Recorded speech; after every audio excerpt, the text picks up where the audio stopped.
ધરમપુરથી વલસાડ તરફ આવી રહેલી ધરમપુરના બારસોલ ગામના પશુ ચિકિત્સક વાંકલ ગામેથી પસાર થઈ રહ્યા હતા। આ દરમિયાન કારનું ટાયર અચાનક ફાટી જતા બેકાબૂ બનેલી કાર સામેથી આવી રહેલા છોટા હાથી ટેમ્પોમાં અથડાઈ પડી હતી, જે અકસ્માતમાં ટેમ્પો ચાલક સહિત ટેમ્પોમાં સવાર 4 શ્રમજીવીઓને ઓછી વધતી ઈજા થઈ હતી। ઈજાગ્રસ્તોને 108 એમ્બ્યુલન્સની મદદથી સારવાર માટે વલસાડની કસ્તુરબા હોસ્પિટલમાં દાખલ કરવામાં આવ્યા છે। ધરમપુરના બારસોલ ગામે રહેતા કલ્પેશભાઈ આહિર પશુ ચિકિત્સક તરીકે ફરજ બજાવે છે।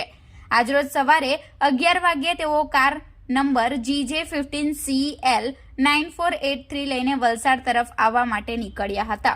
તેઓ વલસાડના વાંકલ ગામના નવાપાડા ફળિયા પાસેથી પસાર થઈ રહ્યા હતા, જે દરમિયાન કારનું ટાયર અચાનક ફાટી જતા બેકાબૂ બનેલી કાર સામેથી આવી રહેલ છોટા હાથી ટેમ્પો નંબર GJ15AV 1415 સાથે ધડાકાભેર અથડાઈ હતી, જે અકસ્માતમાં ટેમ્પોનો ચાલક અને ટેમ્પો માલિક વિજયભાઈ પટેલ સહિત તે સમયે 4 કાપવા માટે ટેમ્પોમાં સવાર 4 શ્રમજીવીઓને ઓછી વધતી ઈજા થઈ હતી।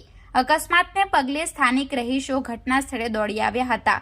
ઈજાગ્રસ્તોને 108 એમ્બ્યુલન્સની મદદથી સારવાર માટે વલસાડની કસ્તુરબા હોસ્પિટલમાં દાખલ કરવામાં આવ્યા છે। ઘટના બાબતની જાણ વલસાડ રૂરલ પોલીસને કરાતા રૂરલ પોલીસની ટીમ ઘટના સ્થળે પહોંચી હતી।